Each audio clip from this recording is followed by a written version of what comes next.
Good evening, and welcome to Israel Policy Forum's special program on a realistic reset, restoring U.S. leadership on the Israeli-Palestinian conflict. I'm Susie Gelman, Chair of the Board of Israel Policy Forum. Thank you for joining us. We were all devastated by the recent round of conflict, by the loss of innocent Israeli and Palestinian lives, and by the trauma both peoples have had to endure yet again. These difficult days have made one thing clear. The Israeli-Palestinian conflict cannot, indeed must not, be ignored. Nor can we become resigned to the notion that violence is inevitable, that this conflict is never ending, or that there is nothing that can be done. So tonight's program comes at a critical juncture for the Israeli-Palestinian conflict, for Israeli and Palestinian politics, and for US leadership in the region. At this crossroads, and after 4 years of one-sided US engagement that abandoned any credible Israeli-Palestinian diplomacy, Israel Policy Forum is calling for a realistic reset.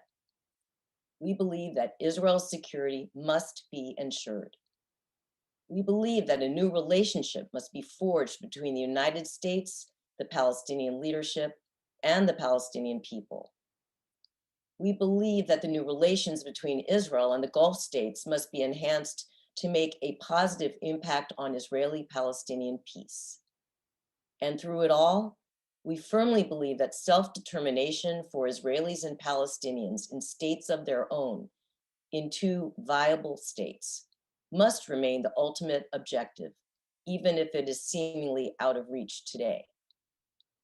Tonight, we will have the chance to hear directly from a number of top officials, analysts, and activists on all of these issues. In the days and weeks to come, Israel Policy Forum will continue to actively promote these policy objectives, providing US policymakers and community leaders with credible information, thoughtful analysis, and useful educational resources. I want to thank you again for joining us this evening, and I welcome your engagement in this important work. Thank you.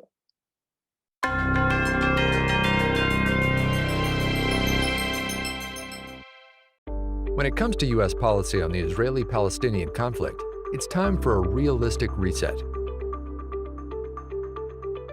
There are no quick fixes, especially after the previous administration upended decades of bipartisan consensus on the conflict. So I'm looking at two-state and one-state. They released a plan that envisioned Israeli annexation of large parts of the West Bank and cut off all aid to the Palestinians. Now, this is the moment for a focused policy agenda that achieves near-term stability for both Israelis and the Palestinians, advances the interests of both sides, and lays the groundwork for achieving a sustainable two-state outcome. Our agenda has 4 areas of focus: strengthening the U.S.-Israel relationship and Israel's security, rebuilding U.S.-Palestinian ties, expanding Israel's regional integration based on the Abraham Accords, and restoring a political horizon for a two-state outcome. To learn more about a realistic reset, visit israelpolicyforum.org/realistic reset.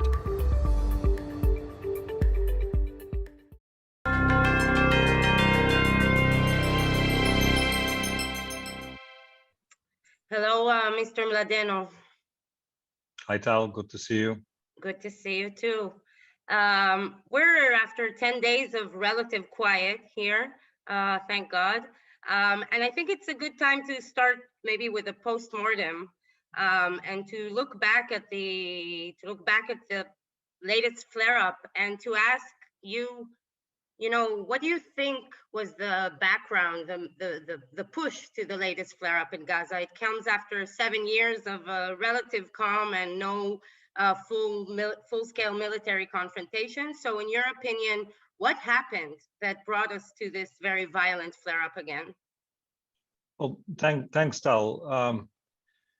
Yeah, it comes after a very long period of quiet in Gaza, which particularly for the last 3 years, I've worked very hard to preserve. But what happened over the last few weeks was a series of mistakes. A series of mistakes were made in Jerusalem, in terms of managing the situation in Sheikh Jarrah and the holy sites and the Temple Mount. But a very serious contribution to the escalation was also the fact that Mahmoud Abbas decided to cancel the Palestinian election. The Palestinian election was the perfect opportunity for the Palestinian people to finally have a voice in who actually leads them. And as things escalated, it was Hamas's decision to really take it to the next level by firing rockets at Jerusalem. That was an unacceptable act. I think rockets generally are unacceptable. The firing of rockets on civilian targets is unacceptable, but that was a clear intent to escalate the situation. Now, how you get back to a long period of calm is really the question that everybody's asking themselves now. And certainly it will have to be a combination of different factors. One will be, making sure that the humanitarian situation inside Gaza improves, making sure that there's a complete stoppage of the security threats by Hamas to Israel. But certainly also what is very necessary is to address the long-term issues that have been plaguing the situation between Gaza and Israel for a long time. And that includes the missing Israeli persons, the civilians and the military, as well as the prospect for long-term development projects for the population in Gaza. And it's going to be more difficult, I think, now to achieve a new modus vivendi than it was in the past, because the Palestinian Authority is much more weakened than before. Hamas feels very much empowered among the Palestinian public, and the donors are not as keen to put in big amounts of money for Gaza reconstruction as they were in 2014. So a new arrangement will have to be put in place, maybe using some of the elements of the old arrangements, but certainly new elements will need to be added to that. What is Hamas's interest? What was Hamas, in your opinion, Hamas's interest or main goal in, escalating by firing the rockets to Jerusalem? Or do you think it was a miscalculation from their point of view? Probably both, but I'm sure that some actually believed that this escalation would put Hamas at the forefront of Palestinian internal politics. Again, linking to the cancelled elections, the weakened Palestinian Authority, and the infighting that has been going on between the Palestinian factions for many, many years now. So some believe that, I'm sure, that this is a way to assert their influence, but it was also a miscalculation because because the fact that they escalated with so many rockets, and particularly starting with Jerusalem and other parts of Israel, the fact that you had Israeli civilians who were killed in rocket attacks made it impossible for Israel not to respond. And for many years now, it has been always very clear to all sides that if there is a next escalation between Hamas and Israel, it's going to be a pretty devastating response. And one of the arguments that we have always used in our discussions with Gaza is that nobody has an interest in such an escalation because there will be civilian casualties on both sides. Terrible civilian casualties, regrettable civilian casualties that should be avoided at all costs. And the fact that, as I said earlier, donors are not in a position like they were in 2014 to actively promote reconstruction, it's going to be much more difficult. We see now the discussions that are taking place. How do you ensure that money doesn't go to Hamas?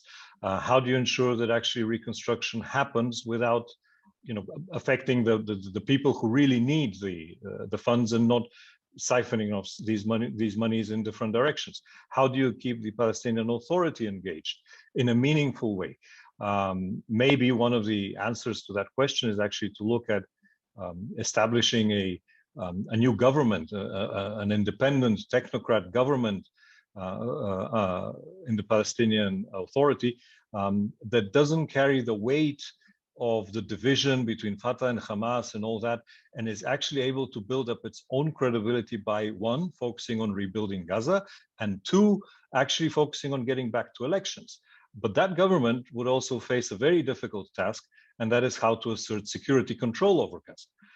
And that is really the most difficult question, perhaps, because as long as there isn't a unified internationally recognized control over the security forces, the armed forces in the Palestinian territories, it will be very, very difficult to see any long-term political progress.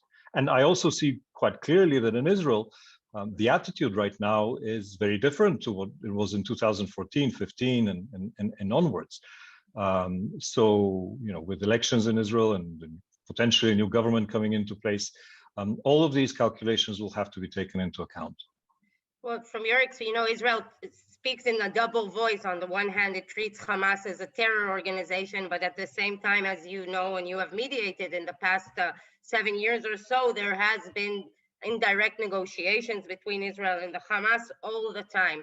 How much do you think this duality affects the situation? And do you think Israel or the international community should start recognizing Hamas as a state player, and that could help make progress?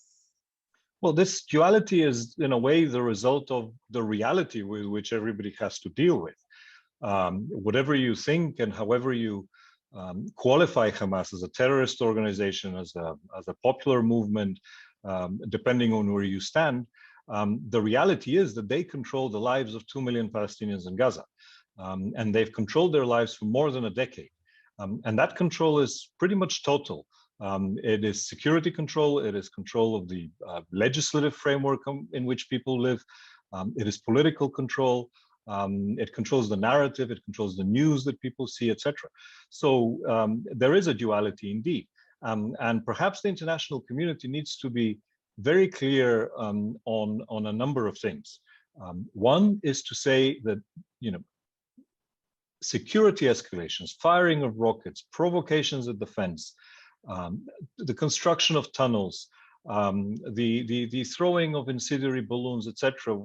All of these things are absolutely unacceptable. And there will be zero tolerance in the international community for any such act on behalf of whoever in Gaza, whether it's Hamas, whether it's Islamic Jihad, it's anyone else. There'll be zero tolerance for that. But also, the international community needs to recognize that Hamas is responsible for the lives of people in Gaza, and it needs to start acting as a responsible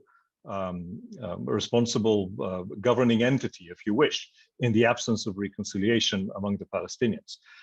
And certainly, the third point would be that the international community needs to be much, much more clear than it has in the last few months, that there'll be no acceptance of the cancellation of Palestinian elections.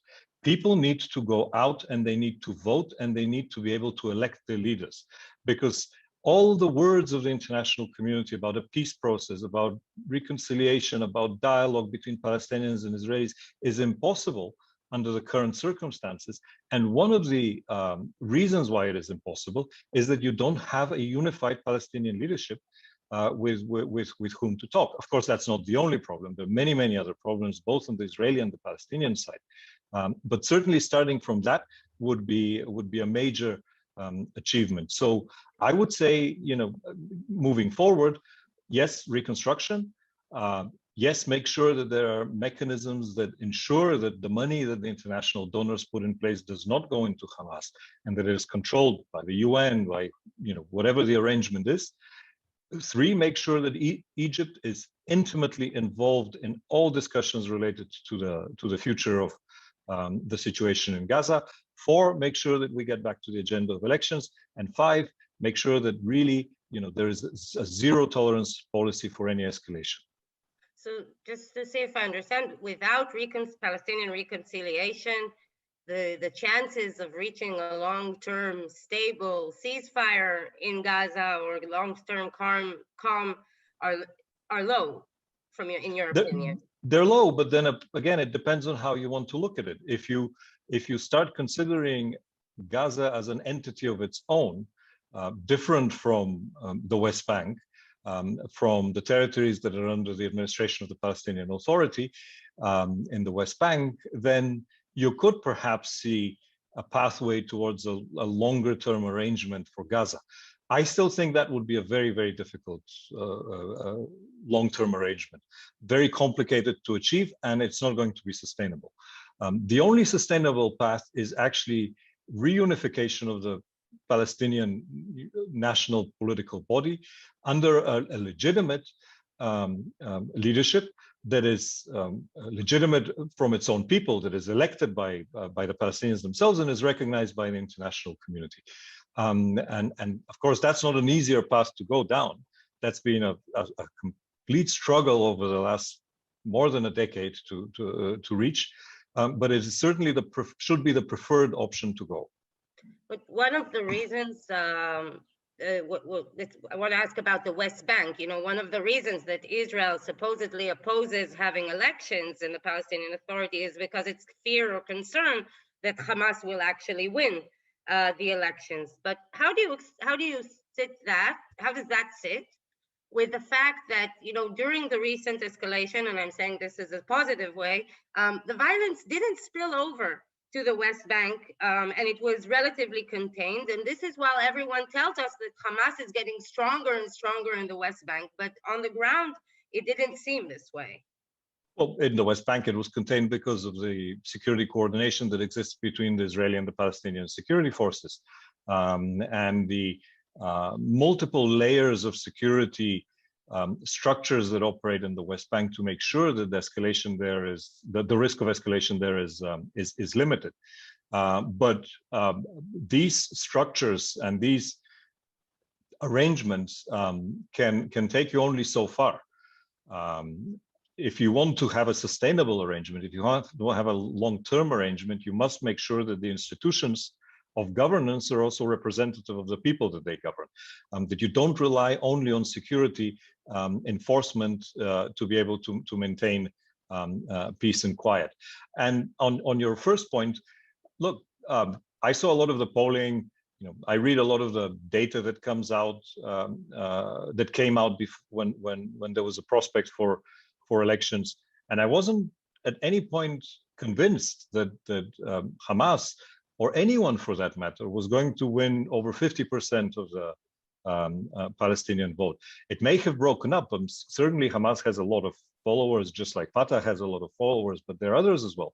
And in any case, if you allow people to vote, but then you have the framework that still exists, and that comes from the quartet conditions and from what has been the PLO framework of the past, to say that, you know, if you want to be part of government, you need to accept peaceful negotiations, you need to renounce violence, you need to accept, recognize Israel's right to exist. These are guarantees that have never been removed by the international community, and they continue to be in place for anyone who wants to be, wants to lead the Palestinian people forward. You mentioned the quartet. So in 2016, you mediated, you were part of the quartet report, which put out steps to preserve the two-state solution. So we are 5 years later. How much of that, what actually happened on the ground, how much of the quartet report and recommendations were actually implemented? Actually, very little. The quartet report, I still believe, although the time is now very different from 2016, contains very relevant recommendations. It may be worth looking at updating the report and the recommendations given the realities of today. But certainly, you know, if you look at the recommendation that there's a set of things that Israel needs to do on its own to preserve the two-state solution, and these things include, you know, limiting and stopping ultimately settlement construction in the West Bank, providing more economic opportunities for growth among the Palestinians, etc. There is also a set of issues that the Palestinians themselves can do, and that includes reunification and elections and a lot, you know, updating and modernizing their governance structures. There's a set of recommendations for civil society on both sides. You know far better than I do that over the last decade or so, Israelis and Palestinians have drifted apart massively.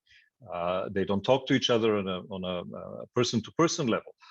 Civil society groups that have been critical to maintaining contacts between people have been underfunded or have been opposed actively by some authorities, the very idea of having normal relations across the divide has been questioned by many. A lot of these things, if they're done separately and together and supported by the international community, could be effective in preserving the prospect for a two-state solution.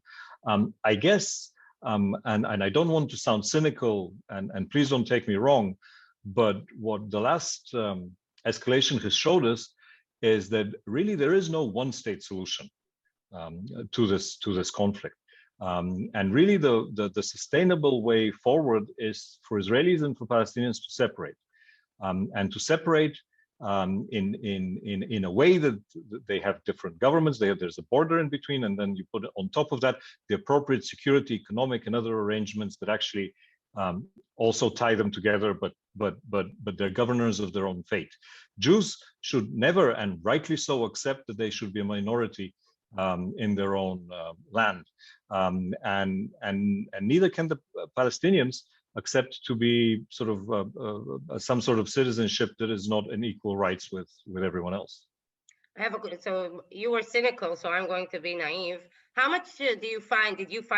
How much do you find politics play into both sides, by the way? And do you think that if there's a political change on each side, either of the sides, could it make a change to the dynamics, or do you have to have a change on both sides to have both the Palestinian and new Palestinian and Israeli leadership to move forward? Carl, I know you too well to know that you're not naive, and that is not a naive question at all. But it is really the crust of the matter. You need political change that actually puts forward a credible and understandable proposal that explains to people convincingly why separating Israelis and Palestinians is in the security interest of both, in the economic interest of both, and in the developmental interest of both.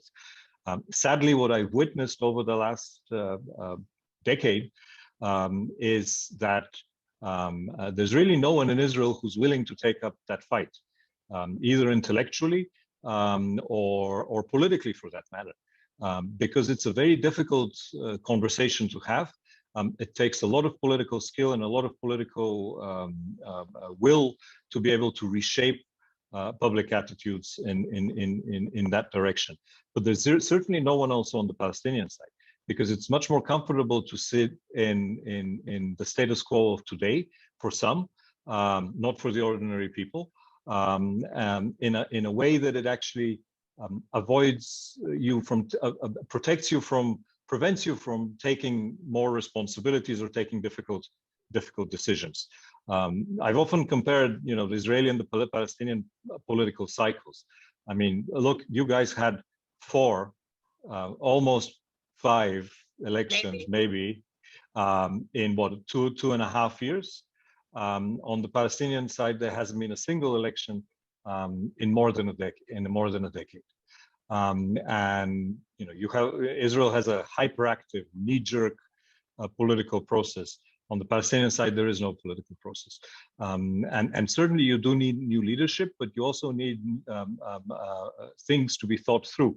It's not just a matter of changing the people; it's a matter of changing, electing people who are willing to take on the difficult task of coming up with a new narrative that favors the two-state solution rather than just discredits it. So let's try and end on a positive note. You played a crucial part in the normalization process with the Gulf states. So if we look forward and how do you see the normalization process assisting Israel and the Palestinians in moving forward to the two-state solution? And how can this process, and if I would put you in the advisor seat to the Biden administration, how would you tell them to continue this process and combine it with the desire to move forward with a two-state solution? Look, the normalization process is really one of the few good news coming out of the region. And it will continue to have a positive impact on Israelis, on Arabs, in the Gulf, in Israel, etc. And my advice would be keep going. Do not let go of the momentum that was created by the Abraham Accords in terms of opening up relations between Israel and the region. I know that there are some people who are opposed to this, who believe that this is not in the interest of Palestinians. I would challenge that. And I would say, no, on the contrary, it is in the interest of Palestinians. And it is in the interest of peace. Because if you look historically, Jordan and Egypt's normalization of relations with Israel, signing of those two peace treaties, has really allowed the Palestinians to have allies in the region that are more effective. Because it's one thing to just expect countries in the region to produce international declarations and statements and, do conferences, but not have an effective dialogue within Israel. And it make some, and the Palestinian leadership feel safe and well about it, but it is not an effective tool if you want to influence policy. The only way to influence policy is to have a relationship. And I know that now it's a difficult and it's an emotional moment for many Palestinians, but over time, it is historically important for the Palestinian leadership to recognize and to understand that the Arab countries having a relationship with Israel is in their favor. It allows them to put forward their proposals, their ideas, their demands, if you wish, in a more active and credible way. But it also gives Israel a sense of security, not in the hard sense of the word security, but in the sense of, Israel's there to stay. Jews are part of the region. They're not foreigners in their own land. And if people in Israel feel that is accepted more by Arab states, they will be more willing, I believe, to also make concessions that are necessary for peace. Of course, this is a long-term process. Nobody expects this to happen in 1 month, 6 months, or even 2 or 3 years. But if you look 5 years, 10 years down the road, I'm certain that the situation that you have now with normalization will be beneficial to all sides. Okay, we'll end with amen and inshallah for that. Thank you very much, Mr. Mladenow. Thank you. Thank you. Thank you.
Good evening. My name is Ann Guerin. I'm a reporter for the Washington Post in Washington, and for many years I've had a specialty and an interest in the politics and policy of the Middle East and how the United States, through a number of administrations, has dealt with the question of whether there would eventually be an independent Palestinian state.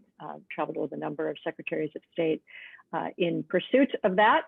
Obviously, none have succeeded, and now we have a new administration.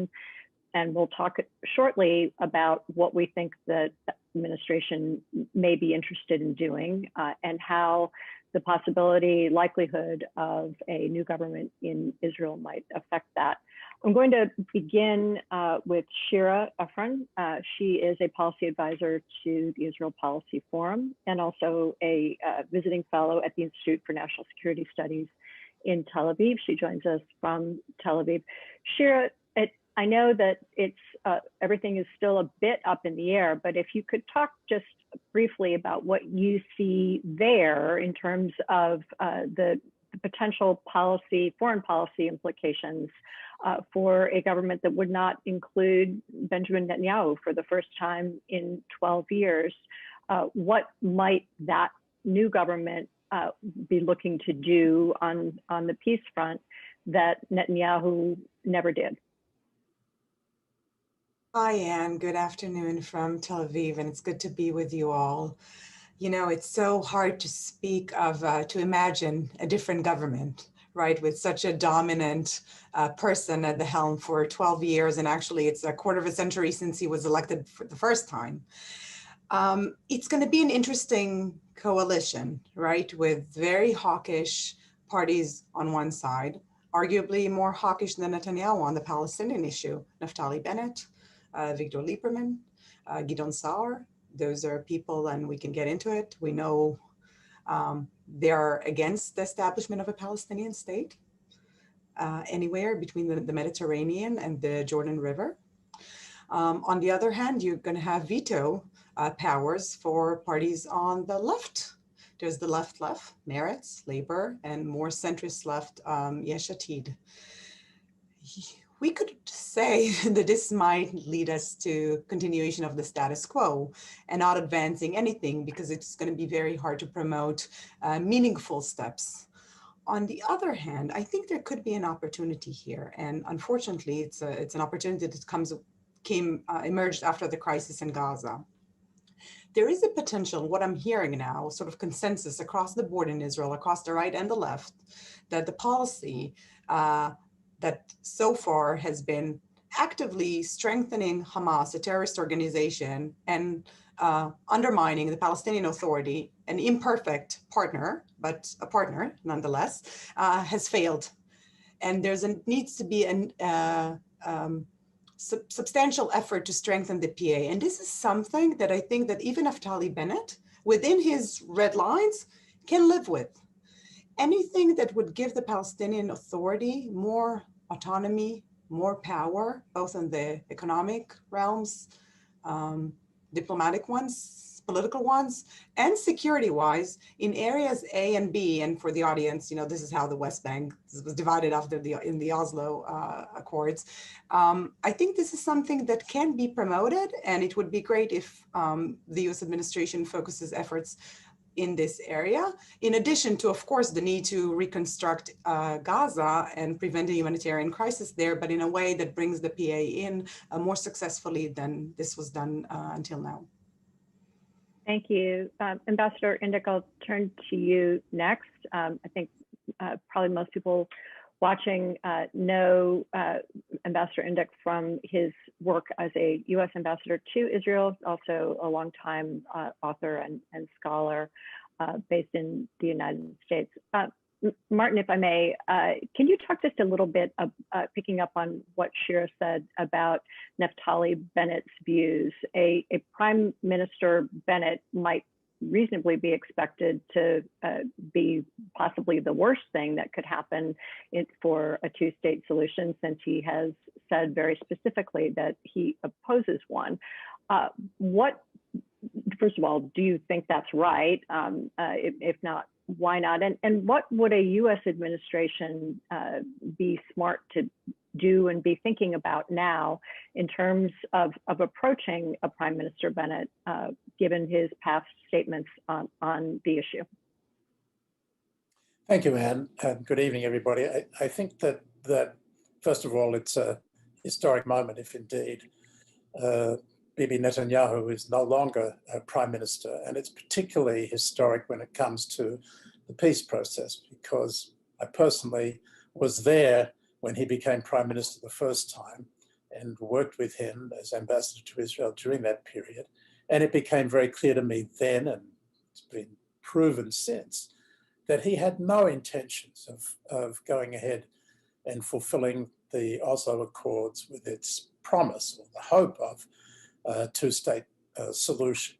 And so if he's no longer in power, that is a good thing for those who care about the future of Israel as a Jewish and democratic state. And we should take a moment to breathe a sigh of relief.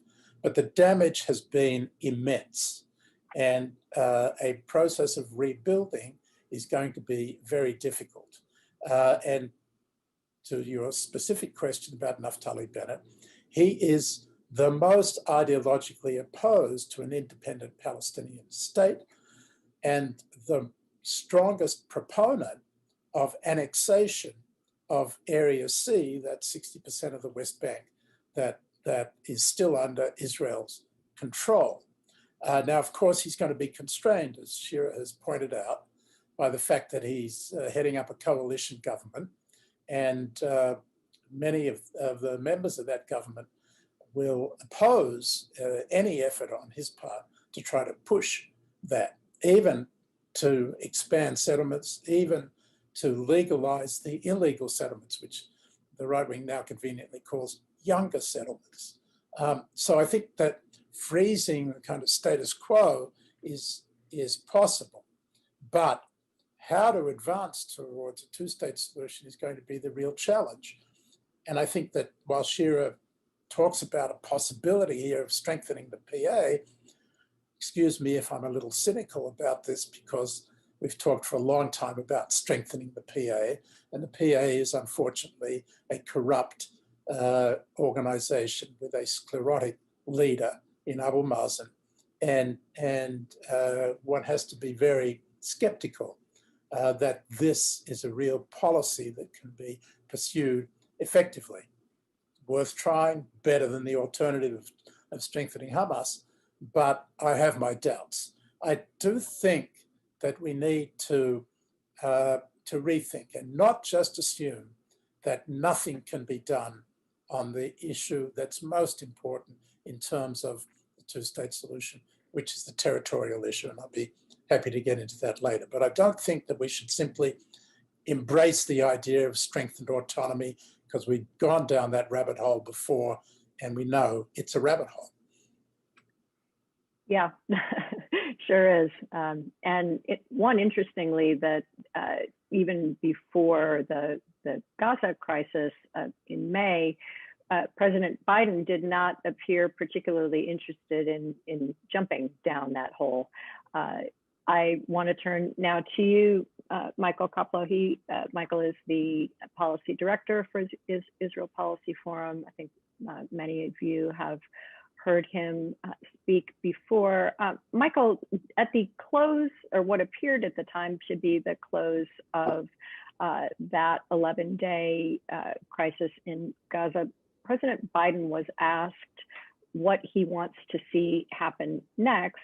And he was very clear in saying that he wants a two-state solution, that is, in his view, the only just outcome. And he spoke a couple of times about that outcome being equal. Do you think that you see much action toward that here in Washington? And how will President Biden go forward, given that he has now not only the Gaza crisis under his belt and somewhat changed circumstances on the ground in Israel, but also the new government? I mean, he doesn't know Naftali Bennett particularly well, does he? Thank you, Anne, and good evening to everybody who's watching. So there are a number of challenges here, and I think you have hit on many of them. The first is that while President Biden has spoken about the importance of a two-state solution, I don't think that he wants to get bogged down or invest too much time in trying to get the parties there when it is clear from the situation on the ground, for reasons laid out by both Shira and Martin, that the sides are not ready to actually negotiate for this outcome. It's not even clear that on the Israeli side, this is an outcome that the Israeli government still wants. And on the Palestinian side, the politics are obviously very difficult. The PA has all sorts of problems. There is the split between the PA and Hamas. So this is not something that is around the corner, and in line with President Biden wanting to de-emphasize the Middle East in general, I don't think that he wanted to spend much time on the peace process. And I don't think that 11 days of fighting in Gaza is going to change that calculus. Now, that doesn't mean that it's not important to him, and that doesn't mean that there are not things that can be done. I think that in the last administration, we came dangerously close to seeing a two-state outcome forestalled. Had annexation of part of the West Bank gone forward, it would have been impossible to have any type of viable two-state outcome in the future. The Palestinian state that was envisioned by the Trump plan was not actually a viable territorially contiguous state. So now that that is off the table for the moment, it means that the doomsday scenario for a two-state outcome has been averted. But it's going to take a lot to actually get back to a place where having a two-state outcome be realized is possible. And I think in order to get there, there are small steps that the administration can take in conjunction with Israeli and Palestinian leadership. And my guess is that over the next few months and perhaps even years, what we will see from this administration is an effort to try to move the ball forward in some small ways. You mentioned Naftali Bennett and the fact that he is somebody, he's somewhat known in Washington. He's been here over the past few years, but I don't think that there are many policymakers here that have extensive dealings with him or that know him obviously as well as they know Prime Minister Netanyahu. And so I think that if Naftali Bennett ends up becoming prime minister in the first part of a rotation with Yair Lapid, there will definitely be some growing pains on all sides and feeling each other out. And I think that it'll take some time for the administration to figure out what exactly they can push him on and what they think they can get him to give on. And the answer may end up being not very much, but I do think it'll take them some time to assess that. Martin, I want to ask you about something that we saw really come pretty clear during the Gaza crisis, which is the shift in primarily among younger, more liberal Democratic members of Congress and other elected Democrats across the country as well, in the way they approach Israel and the Palestinian issue writ large. Clearly, Joe Biden was a little taken aback by the strength of the feeling among members of his own Democratic Party that Israel was in the wrong in its air campaign. And he sort of seemed to be set back on his heels by it a bit. How do you view that change, that political change, and how might it affect how the Biden administration goes forward with a new set of actors in Israel? It's not clear to me that President Biden was much affected by it. His strategy and his tactics did not change as a result of the pressure he was under. It was all about calculation of what was the best way to bring the fighting to an end as quickly as possible, because that was the thing that needed to be done, not just because progressives were criticizing him. But for Israel, it's a big problem. And it's a problem that has been mightily exacerbated by Netanyahu's policy of playing partisan politics in the United States. And the way in which this problem is manifesting itself is the focus that progressives, with some leading voices amongst young, telegenic Palestinian lawyers, the focus is on human rights and equal rights. And there, Joe Biden has adopted some very interesting rhetoric that's pregnant with that idea of equality. He talks about constantly, and as does Tony Blinken, about Palestinians and Israelis deserve equal measure of freedom, dignity, security, and so on. The word equal is there, and that is new. I'm an aficionado on American language when it comes to US policy towards the Arab-Israeli conflict, and this is new. What does it mean? It's something that Israel is going to have to pass, because for Israel, equal rights for its own Arab citizens has been an imperative for a long time, but is clearly, an imperative now after the intercommunal violence that we've witnessed. And because this government, if it comes into being, will depend on the support of at least one of the Arab parties, that will also give it some momentum internally. But the other problem, the rights of Palestinians in occupied territory, is something that Israel is going to have to find a way to address. And it obviously cannot and will not address it in terms of giving them equal rights within Israel. That will be the end of the Jewish state. And so you can't beat something with nothing. The old saying goes in Washington. The Israelis have abandoned the peace process. They've turned their back on it. 4 elections, not once was it ever mentioned by any of the parties, including those that are supposed to care about peace, like Meretz. So they are going to have to come forward. This government, with all of its disparities and differences, is going to have to come forward with some initiative towards the Palestinians in occupied territory. They're going to have to come up with a peace process. And the Biden administration can help them with that. But it's going to have to be something that the United States can get behind. They cannot simply turn their backs on it anymore. Michael, do you agree with that this polyglot government that appears to be forming could, maybe by virtue of its internal diversity, try to come up with a program, a plan, a proposal that Netanyahu obviously wasn't interested in doing and was under no pressure to do for the previous 4 years?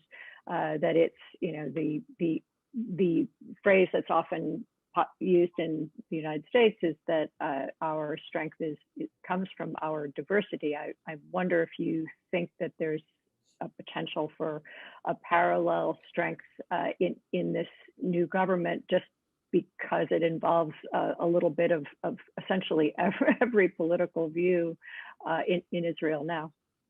I think that if this 7-party government, that really spans, all the way from the left to the far right, ends up getting sworn in and taking power, it will definitely provide an opportunity to advance unifying type policies in the domestic sphere, because there are a number of policies that I think this emerging government can agree on when it comes to things like religion and state, when it comes to things like the economy. I think they're going to have a much more difficult time doing that in the context of the peace process, given that, as you pointed out up front, Naftali Bennett is, has very far right views when it comes not only to the Palestinians, but to specific things like annexation. Sitting in a coalition with Meretz and Labor, it appears difficult to me for them to agree on anything really far-reaching. But to pick up on something that Martin said, I agree that the phrasing that you hear from President Biden and from Secretary Blinken talking about equal measures of prosperity and security and freedom, I do think that is absolutely significant. But what I think that it's signaling toward is this idea that because we, the United States, have been pushing a peace process for over a quarter century, oftentimes making sure that both sides have equal measures of freedom and security and prosperity falls to the wayside because we get bogged down in the peace process. And I think that what they may be signaling with that term is to say, we understand there's unlikely to be a big diplomatic peace process. It isn't the priority of this White House. It certainly doesn't seem to be a priority of the previous Israeli government or any future Israeli government in the short term. But it's not okay to let things deteriorate for the quality of lives of Israelis and Palestinians, and particularly when it comes to Palestinian rights, just because there's no peace process going on. And I think that that's probably going to be in line with the types of things that the Biden administration wants to push. Shira mentioned things like home demolitions and evictions in neighborhoods of East Jerusalem. And I think that that's likely where the administration is going to try to push Naftali Bennett if he becomes prime minister. And given that some of those things can be done a little bit more under the radar, some are not. Something like evictions in Sheikh Jarrah are now a big public international issue. But I do think that there are ways to quietly reform the building permitting process and to quietly stave off some of the demolitions.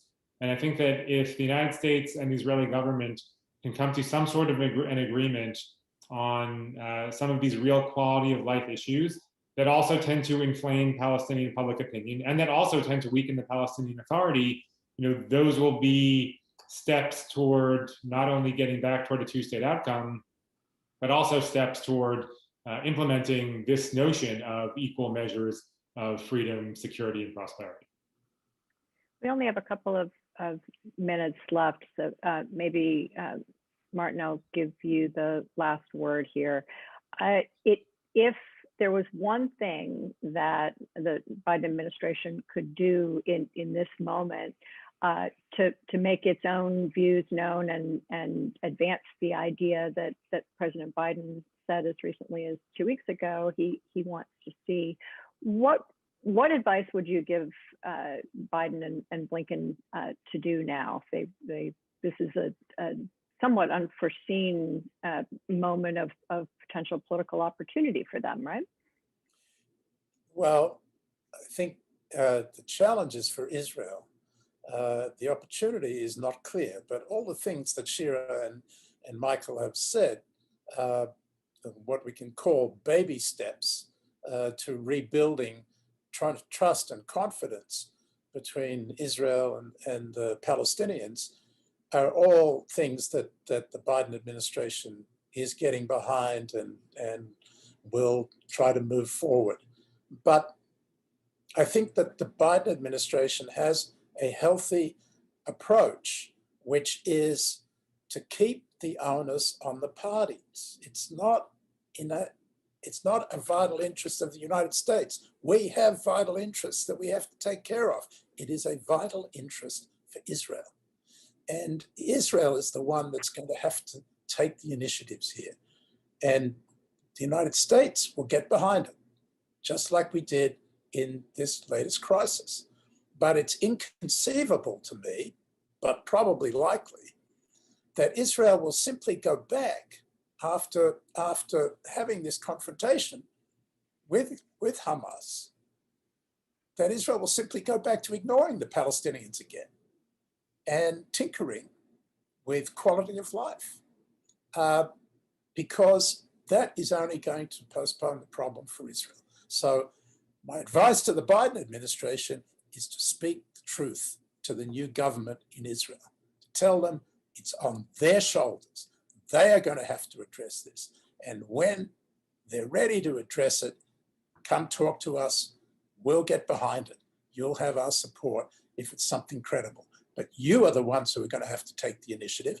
It cannot go on forever like this. Well, that sounds like a good place to stop. A note of qualified optimism, maybe I'd call it. Thank you all very much for joining us this evening. And I hope everyone watching enjoys the rest of the Israel Policy Forum program today and tomorrow. Thanks very much, everyone.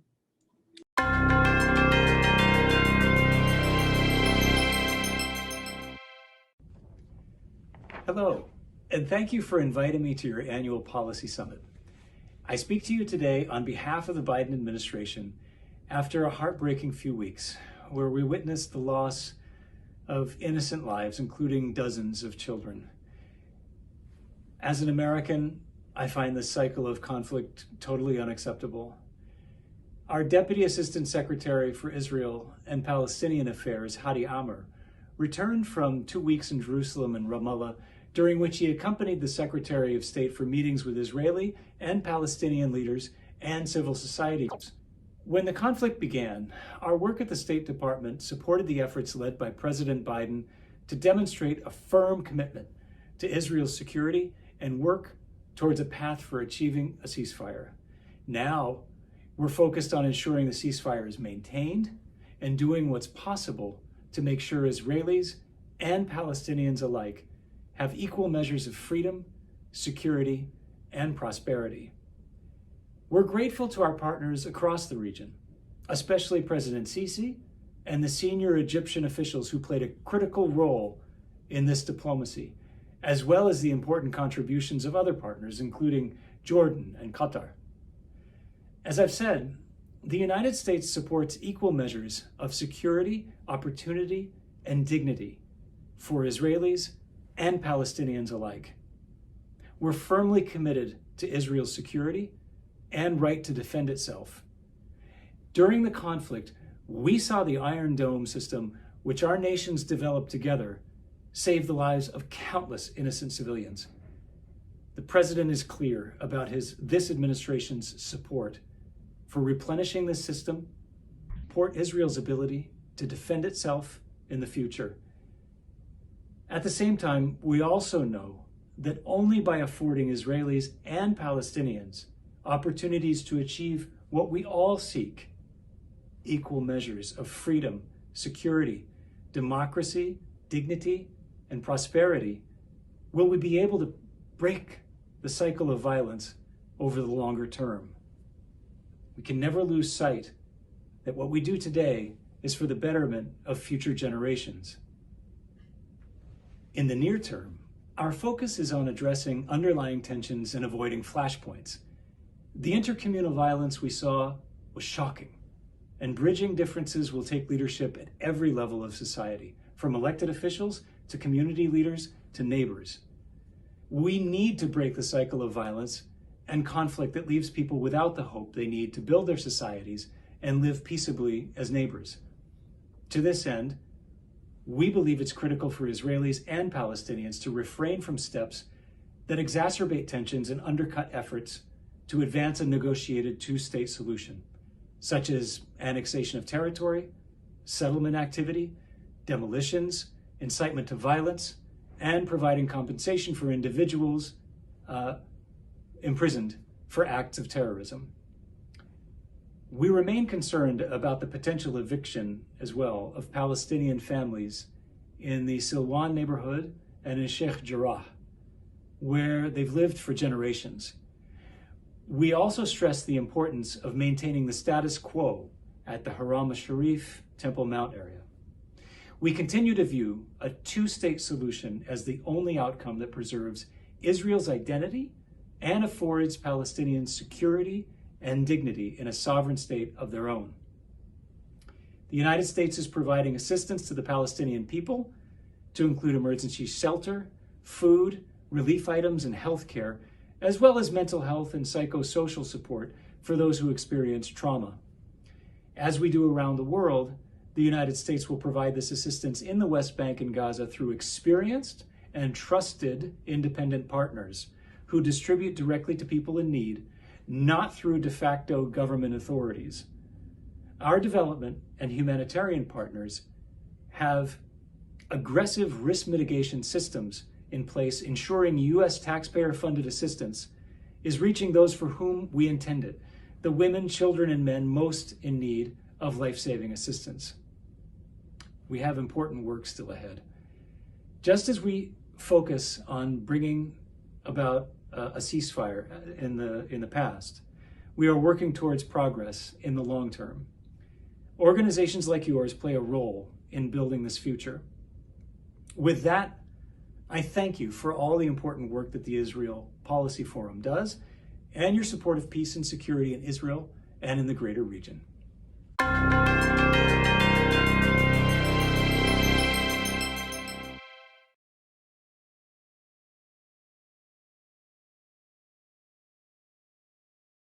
When it comes to the Israel conversation, people are craving a discourse that is nuanced, that is pragmatic, that is solution-oriented. Right now, we see our community is increasingly becoming divided, polarized. This is a scary time for Jews in North America. There is a sense that Israel is no longer part of our experience. Especially within the Jewish community, young Jews today are trying to separate their Judaism from Israel. We created IPFAT to be a home for young professionals who are looking for a conversation that is rooted in their love for Israel, in their Jewish values, and in facts on the ground. IPFAT provides what is essentially a master's degree for the two-state solution. Why the two-state solution? Because there's no other viable option that can maintain Israel's safety and security and democracy. I think what IPF did after my service was give me a real outlet to feel like I was still actively involved, defending Israel. Becoming involved with IPFAT has been a great way for me to combine my two interests of being a Jewish professional and being someone who's very passionate about the state of Israel's long-term security. And so to empower people who are speaking and engaging in a totally different way, in a totally different platform than my parents can even imagine, is really critical. The most important thing is the information that you have, that we're dealing with the facts rather than rhetoric. As a leader with IPFAT, it's great to work with the Israel Policy Forum staff to devise new ideas and strategies working towards the two-state solution. Israel Policy Forum is helping to provide those skills and the resources to be able to talk about Israel, and to be able to talk about Israel in a very complex, nuanced, and enlightening way. Understanding the why, really challenging the status quo, and being able to articulate to their friends what is going on in the region. We're not saying that you have to completely defend everything or completely denounce everything, and the fact that Israel Policy Forum really exists and helps us to exist in the middle ground is really what's valuable. I feel substantially more educated about the real on-the-ground dynamics and the challenges that we've got to solve. This is really the future. This is where the young people are getting involved, networking, connecting with people in their community, and being involved in the effort to create a viable two-state solution. IPFAT is really good at giving us the support and the infrastructure to allow us to build events and programs that we feel are relevant to our community. ATEED is coming to me in my inbox. From a quick subway ride, I can get a really good digest from the IPFAT weekly updates. The value add is IPF's relationship with commanders for Israel's security. We are partnering with organizations across the community. IPFAT leaders are people who are super involved in organizations that span the communal landscape, and we are reaching out a hand to organizations that we know play such a vital role on this topic to work together to shape the discourse and elevate it. As an Israeli who was fortunate enough to work with the giants of the founding generation, I worry that the next American Jewish generation will be less supportive of our country than previous generations were when Peres and Rabin called upon them. IPFAT is the answer to my concern in making sure that in supporting the two-state solution, the next generation of leaders is fully versed with the issues and actively engaged. We created IPF@T to inspire a new conversation, a new identity across the young professional community. This year we launched steering committees and chapters in New York City, Washington, D.C., Chicago, and Los Angeles. And we look forward to inspiring new communities across the country.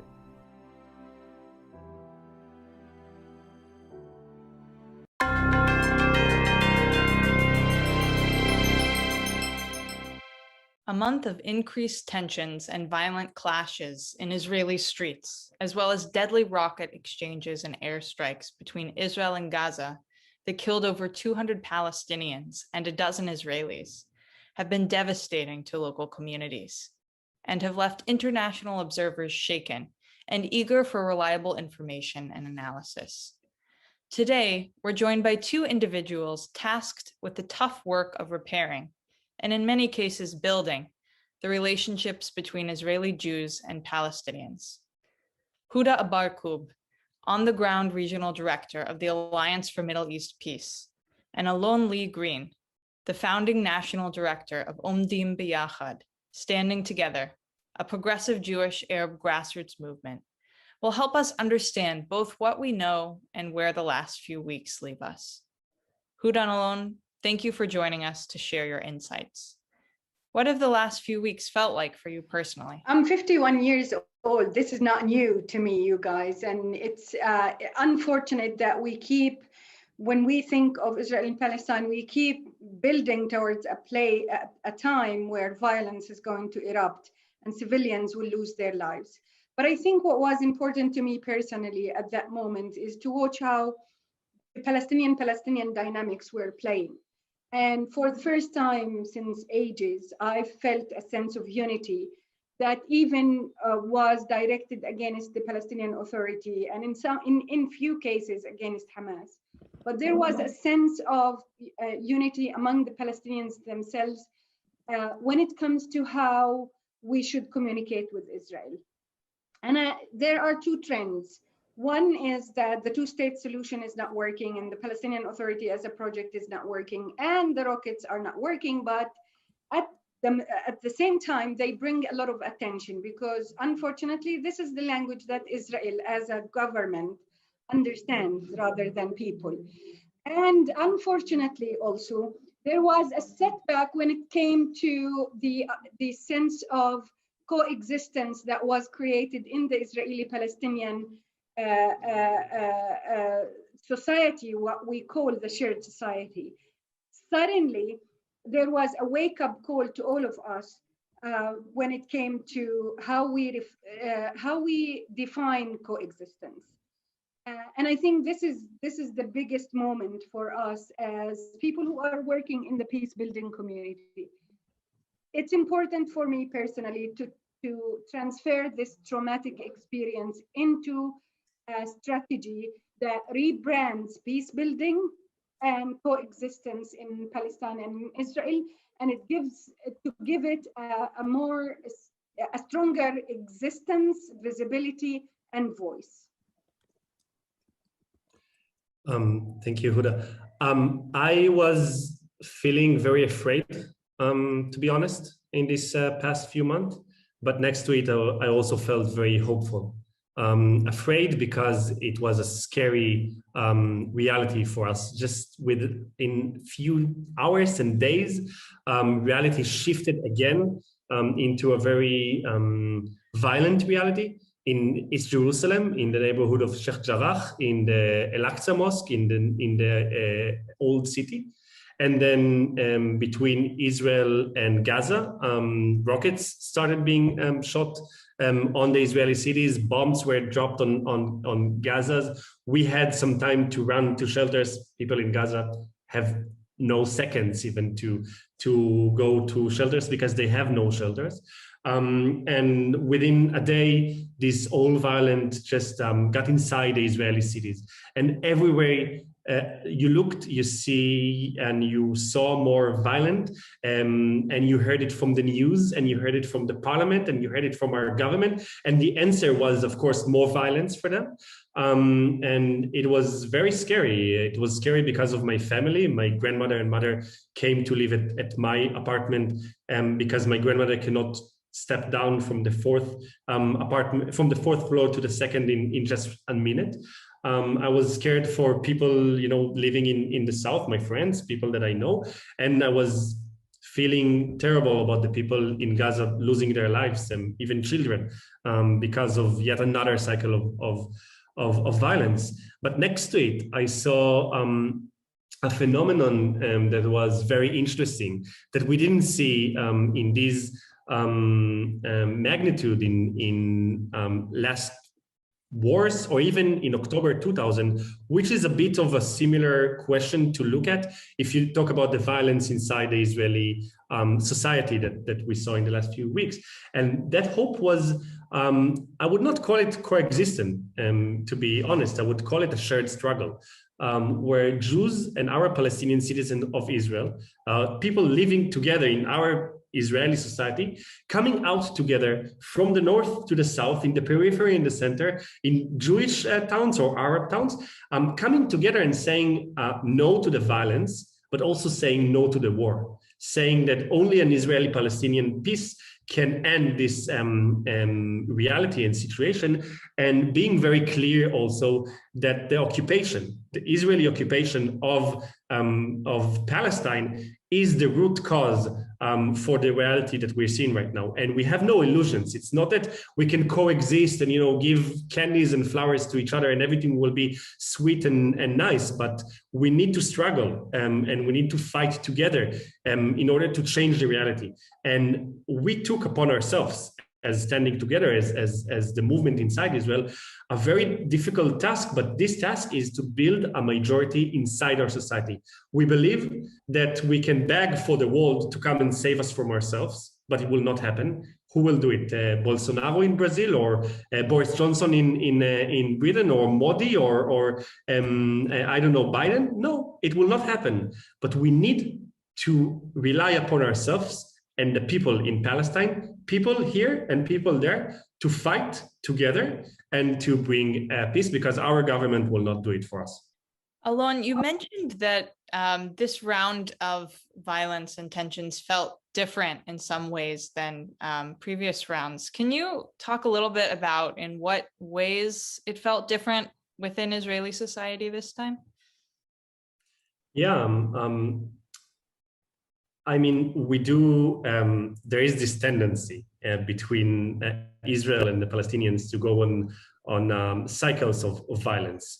In every cycle, you can notice and really feel that the inner tension inside Israel is becoming more and more noticed, and it's just rising.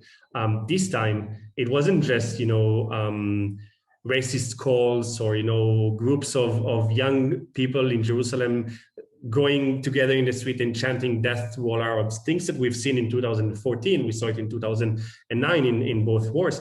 But this time, within a day, some people called it riots, some people called it violence, some people called it terror. I think the tension just was translated into nationalistic feelings and tendencies that created clashes on the street. And of course, we had the role of the Israeli police that was just like, we say in Hebrew, putting more oil into the fire.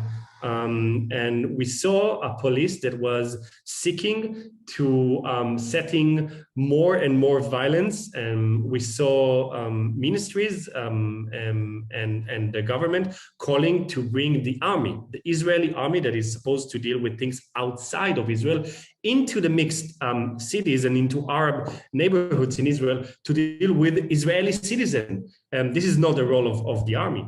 And of course, that is something that just creates more violence. We saw organized buses coming from settlements of right-wing activists coming to show strength, to show ownership over the mixed cities, and you saw people going with guns in the air, in the openly, of settlers, just marching in the streets of Jaffa and Lud. You saw extreme violence also coming from a minority group of Palestinian citizens in Israel, which is something terrible. People lost their lives also because of violence coming from the side.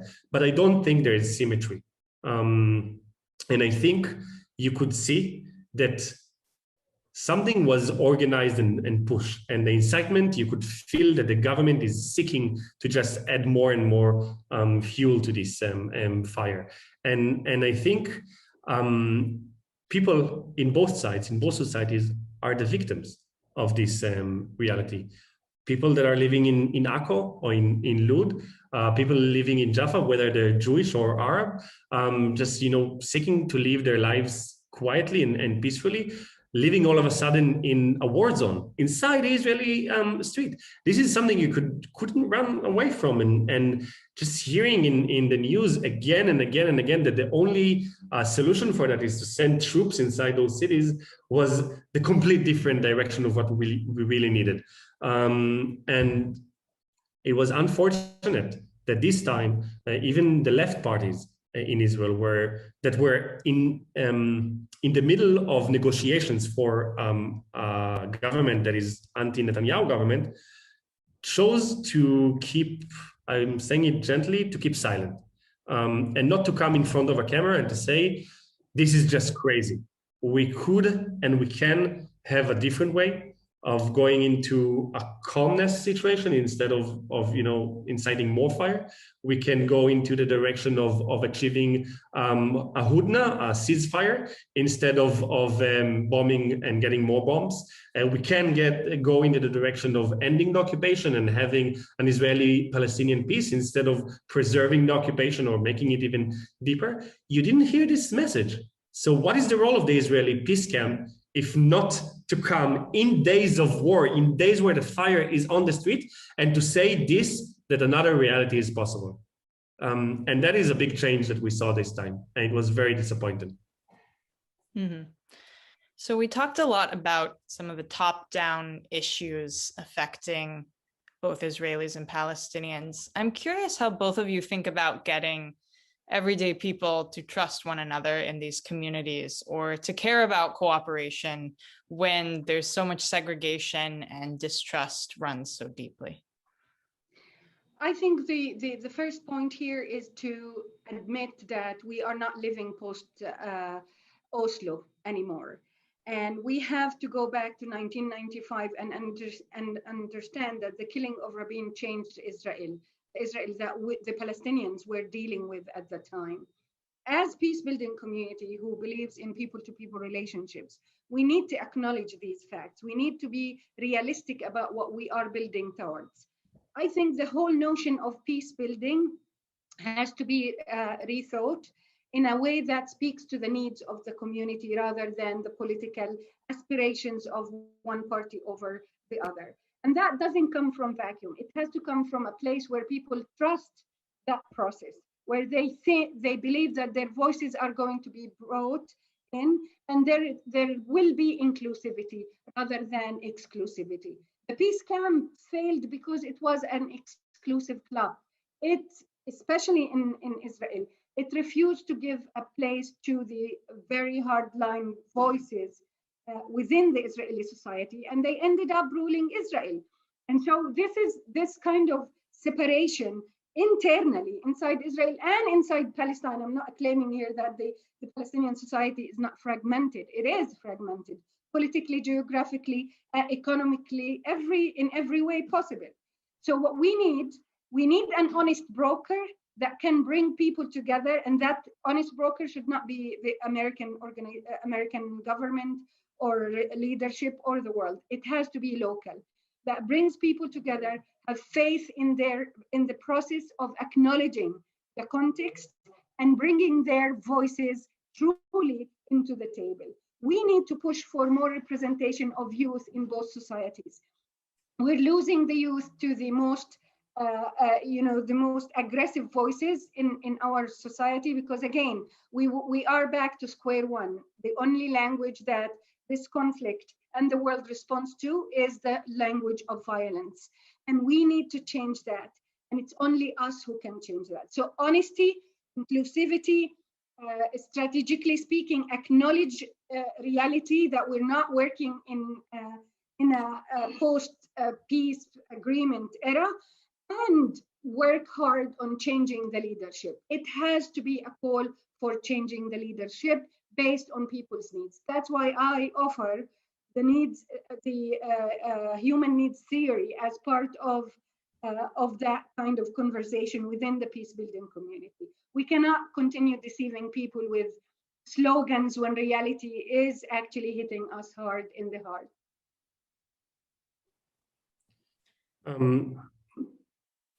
I'm not sure about having a broker or you know having to rely again on at least from our side on our government. I think what is greatly missing is the option to talk about peace, the option to see that someone is working towards peace. I think people are here, if they will hear again, oh, Netanyahu or Bennett or Yair Lapid, whomever will be the prime minister, is going again to meet in Jerusalem or in Ramallah or in the US, President Mahmoud Abbas, and they will start peace negotiations.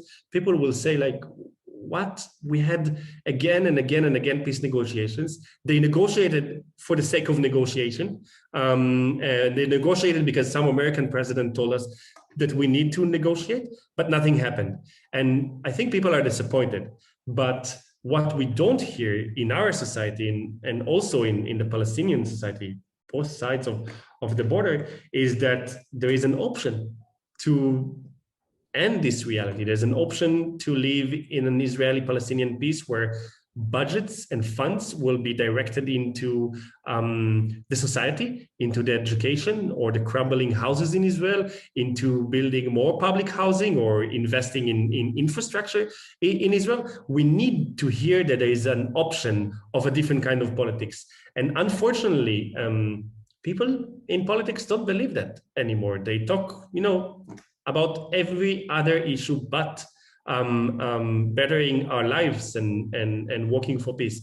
And I think when we do have the peace and ending the occupation discourse, we need to also change it in the way of saying that Israelis are not benefiting from the occupation. We do not have the interest to preserve the status quo. It's not Israelis against Palestinians.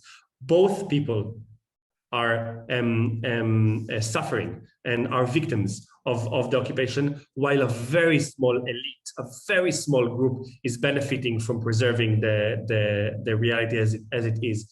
And I think it's like a theory of weights. Right now, there's a very heavy weight on the right side of the Israeli politics, and there's no weight on the left side politics. And if the left side, left-wing politicians are talking about Palestinians or talking about the war recently, they seem to talk like the right wing, but they're just becoming a pale shadow of the right wing. So why vote for them and not vote for the original also? So we need to put a weight, a heavy, heavy weight on the left side of the Israeli politics. And this weight needs to be written hugely on it. Peace, equality, and social justice. This is what people need. This is what we want. And that's how we can convince people that it is with our interests to achieve peace and to end the occupation. As we're wrapping up, my last question will be 2 in 1. What is one thing that gives you hope from the last few weeks? And what can those who are not Israeli or Palestinian, but are international and wanting to assist in on-the-ground efforts, what's one thing that you think those people should be doing? It's a sad story, but it gives me hope. The Mohammed Kiwan from Al-Fahim, the young man who was killed by the police, the Israeli police, his family decided to donate his organs to other people, and he practically, although he's dead, he saved 6 families at least. And this is the kind of hope that I see here. Although the Palestinians are completely paralyzed, completely powerless at a point, still they don't lose their human compass. And that's why there are also voices speaking against anti-Semitism in the world among the Palestinians. And for that, I do believe the world has to acknowledge the Palestinians as people with high morals and noble cause and just cause, and not stop lumping them under certain categories like terrorism, Hamas, and Fatah, because they are much bigger than that, the Palestinian people, and they deserve to be recognized for that. And for me, this is when the Palestinian youth argue with me that we don't have a success story as Palestinians, I tell them that the success story is our steadfastness and the fact that we maintained a strong sense of a national identity without losing our morals. And for that also, I would speak about some of the religious organizations among OLMEP who stepped into the game and started talking about Jewish values in general that is in line with Muslim, Christian, and human values. And where are they now in Israel? And is this the Israel that represents these values? And I think this is a very important conversation internally that is taking place inside Israel. By the way, also led by women in Palestine and in Israel. So I have hope because of these not small, they are very huge attempts to try to disrupt the status quo, but bring people together on a level that has nothing to do with labeling or polarization. So the more I see people united against injustice, the more I see hope, the more I know that this is going to translate into a strategy that governments are going to have to adopt at some point. And one of them is that the Palestinian people lives matter, and the Palestinian people deserve freedom, and they deserve justice. Peace is a right for everyone, and if the Israelis and the Palestinians seek it, they need to acknowledge their right to exist together on this piece of land.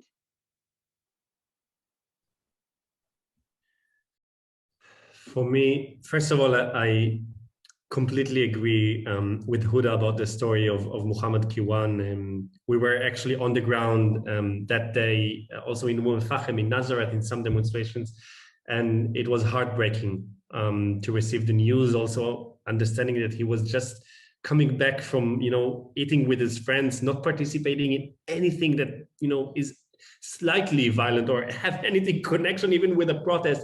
And he was like a perfect student, he was volunteering in so many places, and he just was shot in the head.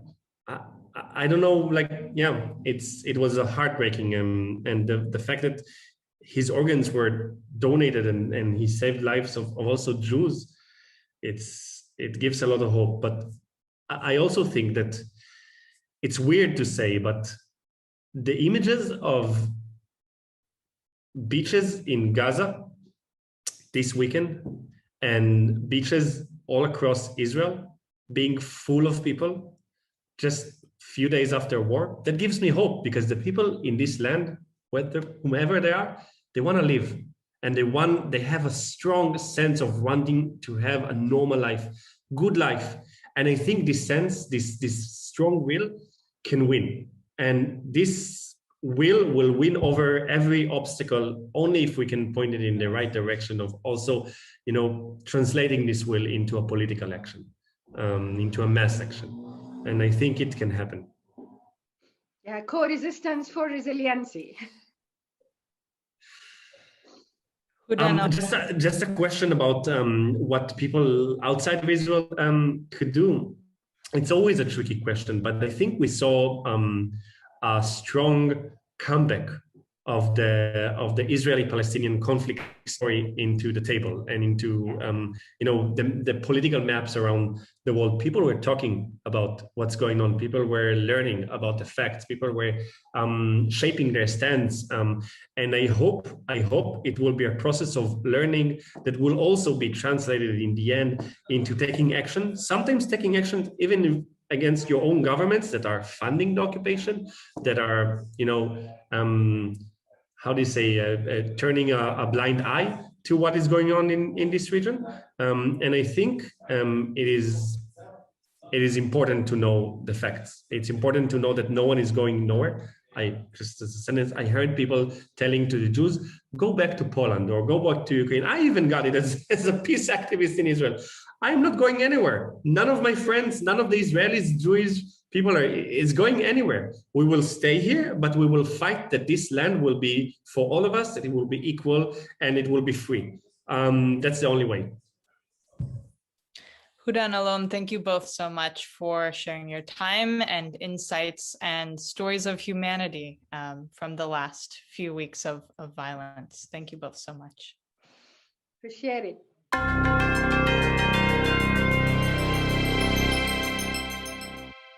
Good evening. My name is David Halpern. I am the Executive Director of Israel Policy Forum. I want to take this opportunity to thank Alon Lee Green of Omdim B'Yachad and Huda Arburkub of the Alliance for Middle East Peace for your inspiring words and your inspiring work. Israel Policy Forum was pleased to join with the Alliance for Middle East Peace in support of the passage of the Nita Lowey Partnership for Peace Act this past December.